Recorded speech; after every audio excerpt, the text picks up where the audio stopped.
ordene, les podría hacer muchísimas preguntas. Pero, ¿qué dicen de la historia de los ambulantes? ¿La conocen? Para conocer la historia de los ambulantes hay que regresar al pasado y estar muy atentos. Les voy a proponer algunas preguntas que pueden responder al terminar el video. Pero antes, no se olviden de tener hojas y lápiz a la mano. ¿Están listas y listos? Muy bien, es hora de apuntar las preguntas. ¿Quiénes eran los pregoneros y cuál era su relación con los ambulantes de Lima? ¿Cuál fue el principal mercado de Lima? ¿Qué tipos de ambulantes eran los más destacados durante el periodo colonial? ¿Cuáles fueron las principales regulaciones que se hicieron para el comercio ambulatorio durante la época de la colonia, virreinato y república? Toma nota de las regulaciones que se hicieron para el comercio ambulatorio. ¿Estás lista y listo? Muy bien, aquí va el video. La informalidad es un fenómeno crucial, transversal, que atraviesa la historia y el desarrollo de nuestro país.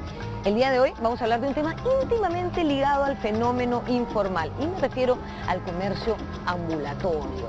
Hoy les vamos a contar la historia de los ambulantes en la ciudad capital, los ambulantes en la ciudad de Lima. Ustedes creerán que este es un fenómeno reciente, pero no, nada de eso. Este fenómeno se remonta hasta la colonia e incluso antes. Hago referencia a la colonia porque seguramente muchos recordarán que en el colegio nos enseñaron acerca de los pregoneros, que eran estos vendedores que anunciaban sus productos en las calles, a veces cantando y a viva voz siempre. Bueno, ellos son un gran antecedente de los ambulantes. Acompáñenme a conocer esta historia. Soy Norma Martínez y esto sucedió en el Perú.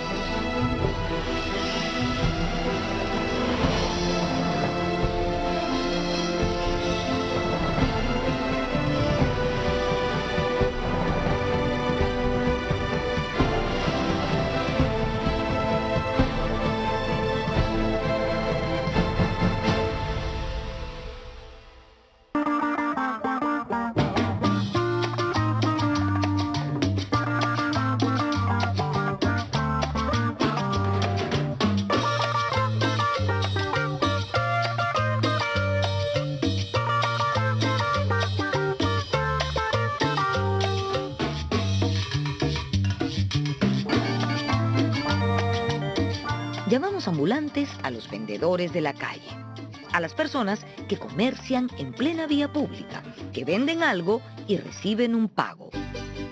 En el mundo andino, antes de la llegada de los españoles, no existía moneda, pero sí existía el trueque.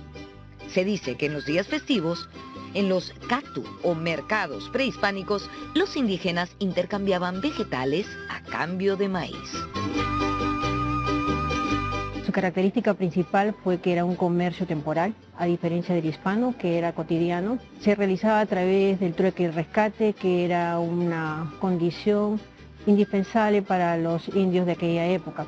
El comercio se realizaba por temporadas, sobre todo en épocas festivas. Era un comercio muy característico porque se hacía sin palabras y sin moneda. Sin palabras porque como era un comercio donde se vendían productos ecológicos de diferentes pisos altitudinales, la gente hablaba diversos dialectos y por lo tanto no necesariamente se podían entender.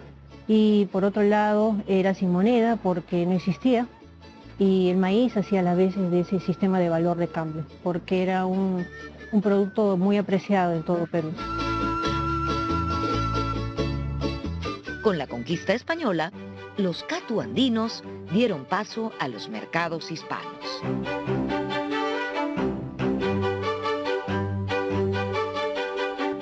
Los españoles con la conquista introducen la moneda y aparte ingresan los mercados que van a ser centros de comercialización cotidiano.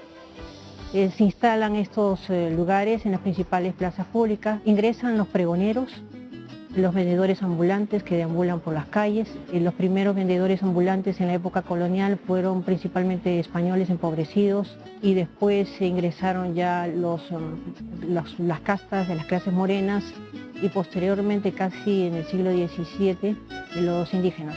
Porque los indígenas generalmente no vivían en el centro, o sea, en los muros de la ciudad, sino en los extramuros. Entonces iban en ocasiones eventuales, con productos característicos, ¿no? Cada uno se especializó, era un comercio que se diferenció por castas. Cada producto tenía un vendedor especial. Ave María Purísima, las 10 han dado, vive el Perú y sereno.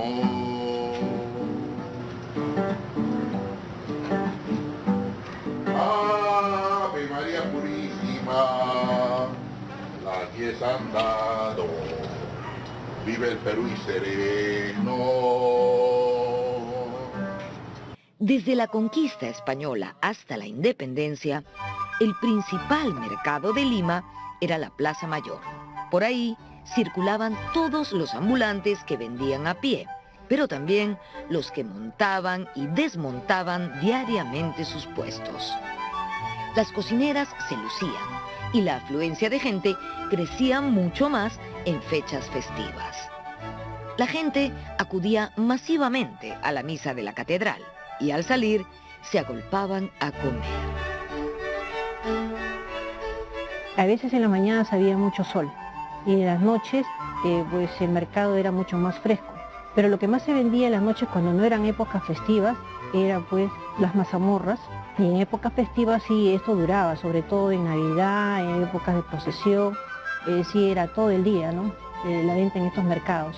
Las crónicas coloniales hacen mucho mención del bullicio que existía en la Plaza Mayor por la venta de estos productos. Las misas se realizaban desde el portal de la catedral para toda esta gente, para que no desatendiera pues lo que vendían. Y por otro lado también hay muchas crónicas que hacen referencia al problema que siempre se ha mantenido entre comercio formal y comercio informal, ¿no?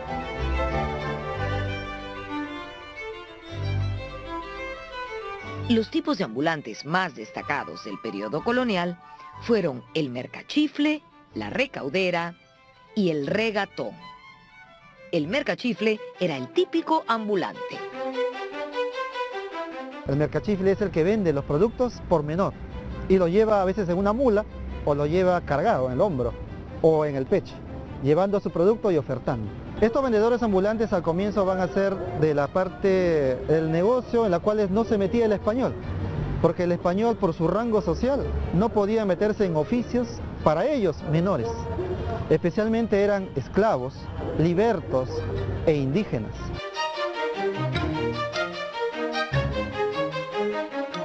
Muchas veces los esclavos aprendían oficios artesanales o panadería y gracias a esa experiencia se convertían en mercachifles.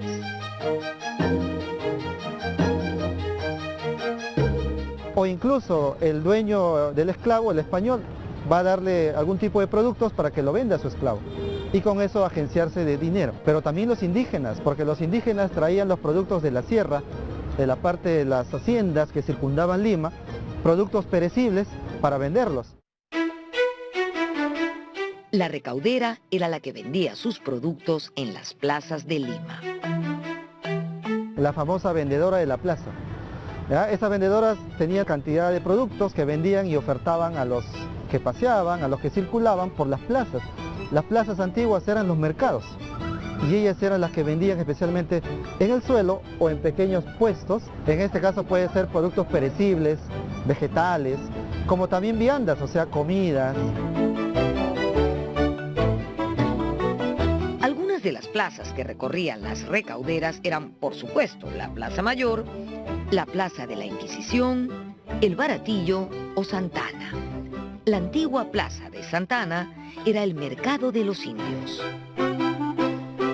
Esta plaza, que hoy conocemos como Plaza Italia, era la única plaza donde podían vender diariamente sus productos los indios de la ciudad de Lima, o los indios que llegaran acreditados a la ciudad de Lima. He encontrado expedientes muy simpáticos, productos de toda la tierra, o sea, todo lo que podemos imaginarnos que está en la sección vegetales y en la sección verduras y frutas, esos eran los productos de la tierra. Entonces uno tenía que transitar en una Lima amurallada, en una Lima que acababa antes de la Plaza San Martín, en una Lima que acababa por donde está la Universidad de San Marcos hoy en día, donde está el Parque Universitario. Entonces no está, si se quiere decir, cerca de la gente, la Plaza Italia. Porque si tú vives al otro lado, en San Sebastián, y si tú vives en Barrios Altos, cerca del presbítero, igual tenías que ir solamente a este punto durante el virreinato a comprar tus productos de la tierra. Era el único lugar autorizado. Pregunte, casera, pregunte. Pescado fresco, rico, pescado. Pescado fresco, casera. Generalmente los indígenas se especializaron en vender pescado, porque eran grandes pescadores. Camarones, leche, queso, heladero, porque principalmente vivían fuera de la ciudad, y además también porque los helados se hacían con bloques de hielo, y esos bloques los traían pues de las cordilleras, principalmente de Huaraz y Caraz. Y en el caso pues, de las castas afrodescendientes, los productos que ellos comercializaban eran pues las mazamorras, los turrones, el sango, los picarones, el anticucho.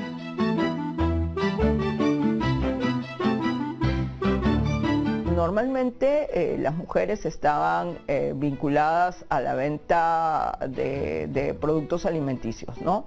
Tanto mujeres indígenas, mujeres mestizas, mujeres afroperuanas, ¿no? Y había como una diferenciación un poco del tipo de producto, ¿no? Por ejemplo, muchas mujeres indígenas o mestizas vendían chicha puestos que eran puestos en la plaza, ¿no es cierto? Que una vez terminado el día ellas levantaban su puesto y se iban hasta, ¿no es cierto?, la siguiente venta. Pero también estaban las vendedoras de frutas, las vendedoras de verduras, ¿no?, que adquirían los productos en los valles, ¿no es cierto?, que circundaban la ciudad y que luego los traían a vender, ¿no es cierto?, a la ciudad, ¿no? Por ejemplo, en el caso de las mujeres afrodescendientes, vendían mucho lo que eran las mazamorras, ¿no? Productos un poco más elaborados. Verás camuesas, melocotones del pencao. Los regatones eran los intermediarios minoristas, los que compraban para revender. Cómpreme, nena, canasta llena, medio real. El regatón es el intermediario. Y esa palabra se ha derivado en la actualidad al término regatonear, que significa regatear, o sea, bajar el precio. Los regatones justamente regateaban los precios, compraban a precios cómodos y ellos lo vendían a precios muy altos, y por eso es su nombre.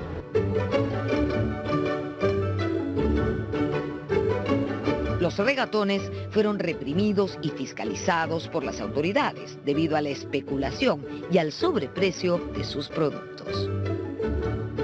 Son indios criollos o indios ladinos, como se le decía, indios acriollados, que hablan el español, que se han olvidado de su idioma natal, o sea, el quechua, que no son bilingües, se puede decir, y estos indios viven en la ciudad, salían a las puertas de las murallas y le compraban malbarateándole el producto al auténtico propietario del producto, o sea, al auténtico proveedor, vendría a decirse. Entonces el virrey Amat es el primero que legisla de manera dura contra estos regatones en 1763. Es un bando que lo reproduce en 1765 y en 1770.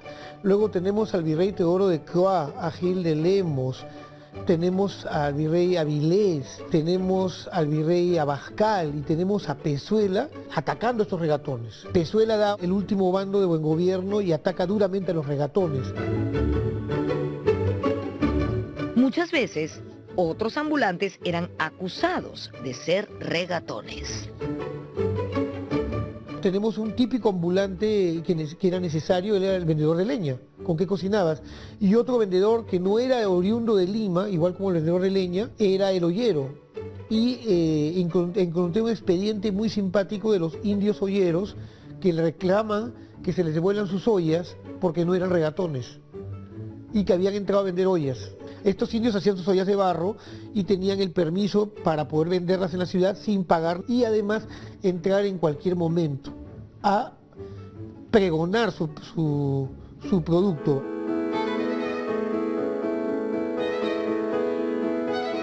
En 1687, Lima fue amurallada y esto permitió un mejor control de personas y productos. Los productos que llegaban a Lima llegaban a través de la muralla, la ciudad estaba amurallada y lo que yo encontré, bueno, cuando tú traías productos del interior del país pagabas una alcabala de viento por ingresarlos a la ciudad a venderlos. Entonces estos productos llegaban en su mayoría por Malambo, llegaban por lo que viene a ser hoy día lo que era el arrabal, lo que viene a ser hoy en día la puerta que da a lo que es el cono norte. Por ahí ingresaban los productos y estos productos tenían que ser, esperar dentro de los tambos o dentro de la ciudad a que puedan ser vendidos en el día pertinente, ahí está. O sea, no es que tú llegabas con tu producto, tu saco de arroz y tu costal de papas y dices, hoy lo vendo. No, tenías que esperar durante el virreinato el momento y la hora en la cual se te autorizaba para venderlo. Y para eso pagabas también el impuesto por haber traído ese producto a Lima, que es la alcabala de viento.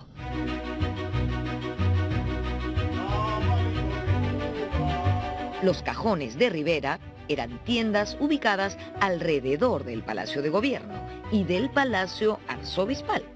En ellas se vendían diversos productos. Principalmente en el caso de los cajoneros, que son, digamos, estos vendedores, ¿no?, que tienen como serían unas como casetas de madera. Varias de ellas estaban ubicadas, por ejemplo, en la parte de atrás de lo que sería el Palacio Virreinal.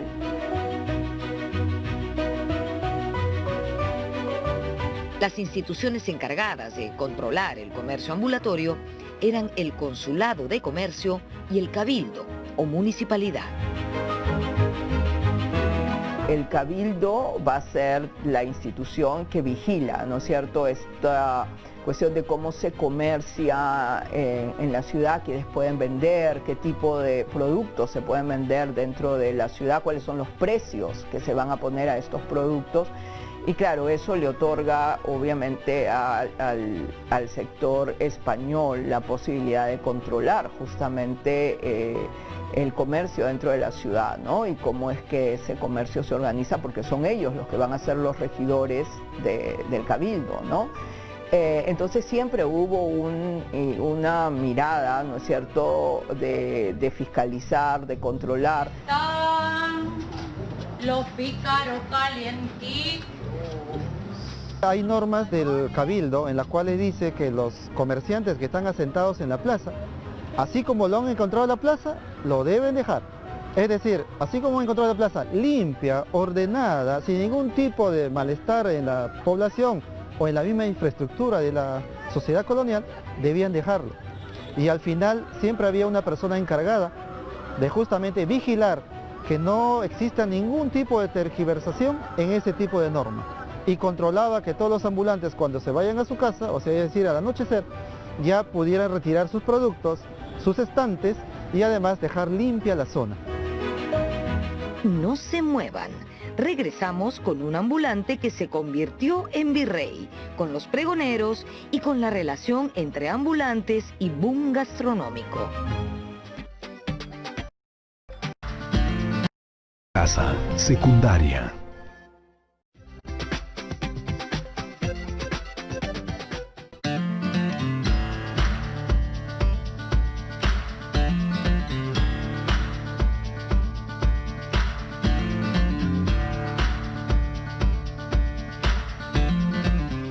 Los ambulantes de Lima no solo fueron pobladores locales, indias, indios, afrodescendientes, mestizas y mestizos, sino que también hubo algunos extranjeros. Tal es el caso de Ambrosio O'Higgins, un irlandés que trabajó como ambulante en estas calles en el siglo XVIII. Fue popularmente conocido como Ño Ambrosio en inglés, a pesar de que era irlandés. ¿Y por qué Ño? Porque Ño era un apócope de señor en esa época. O'Higgins hizo una destacada carrera militar en Chile al servicio de la corona española y su trabajo fue tan bueno que lo nombraron capitán general de Chile. Pero no solo eso, también lo nombraron, adivinen qué, virrey del Perú en el año 1796, cargo que ejerció hasta 1801. Este no sería el caso de mendigo a millonario, pero sería el caso de ambulante a virrey.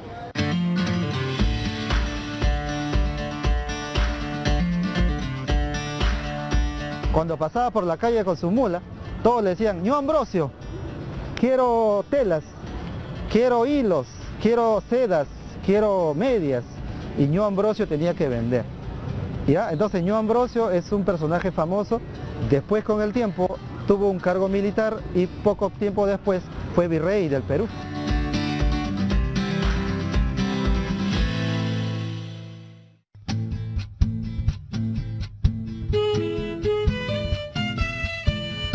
Ambrosio O'Higgins fue padre del chileno Bernardo O'Higgins, líder de la independencia de Chile, quien vivió en Lima en una hermosa casona ubicada en lo que hoy es la cuadra 5 del Jirón de la Unión, donde estamos. ¡Tamales! ¡El tamalero llegó! La tamalera llegó. ¡El tamalero! En su tradición, con días y ollas venceremos, ambientada en el periodo de la independencia, Ricardo Palma menciona a los pregoneros de Lima, curiosa forma de llamar a los vendedores ambulantes. Diga usted cuándo lo quiere, que yo se traeré. De a 3 pesos le hago tamales más especiales. Palma nos da la imagen de los que vendían cada cierta hora qué producto vendían por la calle en una tradición. Es muy importante el tema, ha sido rescatado por historiadores y antropólogos en el sentido, y por literatos en el sentido de que es una imagen viva de una Lima que Palma está viendo que se va. O sea, Palma lo debe haber visto cuando era niño, en los 40, pero para 1860 ya no es tan factible. Muchacha, no huele. Y con respecto inclusive a los anticuchos hay una cosa muy particular. Ricardo Palma es una referencia, y también en las pinturas de León Changrán y de Pancho Fierro se puede apreciar que el comercio fue ejercido no por una mujer anticuchera, sino por un varón. Casi todas esas referencias gráficas hacen mención, ¿no?, al anticuchero. En la época virreinal, los que pagaban impuestos eran estaban exonerados de impuestos los mestizos y las castas. No podían controlarlas. O sea, estos dulces que dice Palma que se venden, esta gente caminando vendiendo de repente un refresco, no podían ser captados por el sistema legal de la ciudad para cobrarles un impuesto.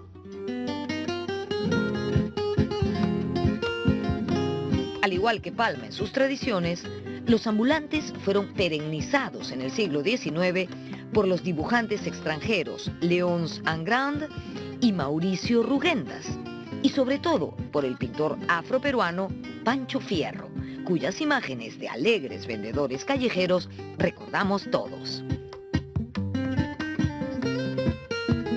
En la tizanera vendía el tizán, que era una bebida preparada a base de limón o cáscara de piña, incluyendo otros ingredientes, y se vendía solamente por mujeres y en temporadas pues veraniegas y épocas diurnas.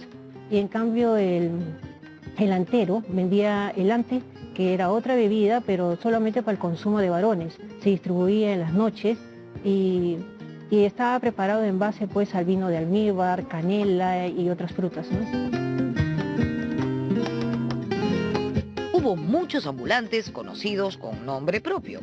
Por ejemplo, Ña Aguedita fue una famosa morena que en la mañana vendía refrescos y en la noche mazamorra morada y deliciosos champús.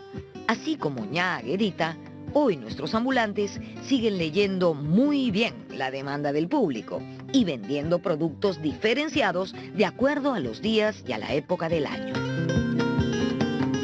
por ejemplo, había el caso de un ambulante que de lunes a viernes vendía libros, por decirte, en la Vieja de Prado, y los fines de semana, sobre todo entre agosto y noviembre, se iba a la carretera Prialé a vender cometas, ¿no? Porque sabía que en ese espacio la gente va hacia el Chosica, hacia las zonas donde hay algo de sol, entonces solían comprar ese tipo de cosas. En la época republicana se introdujeron regulaciones para el comercio ambulatorio. En la República, como todos son iguales, se vuelve igual, según el papel, pero entonces en la calle, ¿qué pasa? Aparecen los chicheros en gran número, pero estos chicheros pagan una patente. La patente la pagaba desde el profesional hasta el chichero. Tenemos una curva de monto de patente, pero si yo voy con mis potes de chicha a vender chicha y lo quiero poner en la puerta de una casa de alguien, tengo que pagar por vender esa chicha. Entonces la República te regula más, pero porque ya todos son iguales. El virreinato no podía controlar a las castas, controlaba tampoco a los mestizos. La anticuchera y el picaronero ya estaban en la puerta de la pulpería y son vendedores ambulantes, porque el pulpero les permitía que vendieran a exteriores de su negocio comida. Redondos y tostaditos y en su miel bien bañaditos van provocando los pillos a vejetes y chiquillos. ¿Qué te pareció conocer sobre el comercio ambulatorio y los ambulantes de Lima? Interesante, ¿no? ¿Sabías todos esos detalles? Es muy importante que conozcas la historia del comercio ambulatorio, porque como habrás visto a lo largo de este tiempo, este comercio ha ido evolucionando y se ha adaptado a cada nuevo contexto. En esta coyuntura de pandemia que estamos viviendo, lamentablemente los ambulantes han tenido que dejar de vender sus productos debido al distanciamiento social. Por otro lado, como habrás notado, con el paso del tiempo han ocurrido una serie de regulaciones que han generado cosas como, por ejemplo, el pago para realizar la venta de sus productos. Además de eso, hemos aprendido algunos datos curiosos. Por ejemplo, ahora sabemos que durante la época colonial existieron 3 tipos de ambulantes destacados. ¿Recuerdas cuáles fueron? Muy bien, el mercachifle, la recaudera y los regatones. Ahora les propongo lo siguiente.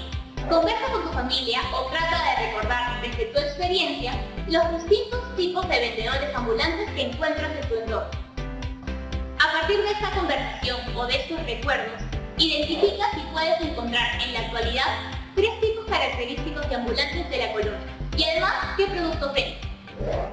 Para esto, elabora un cuadro comparativo donde puedas poner qué vende cada quien y qué frase se utiliza para vender sus productos.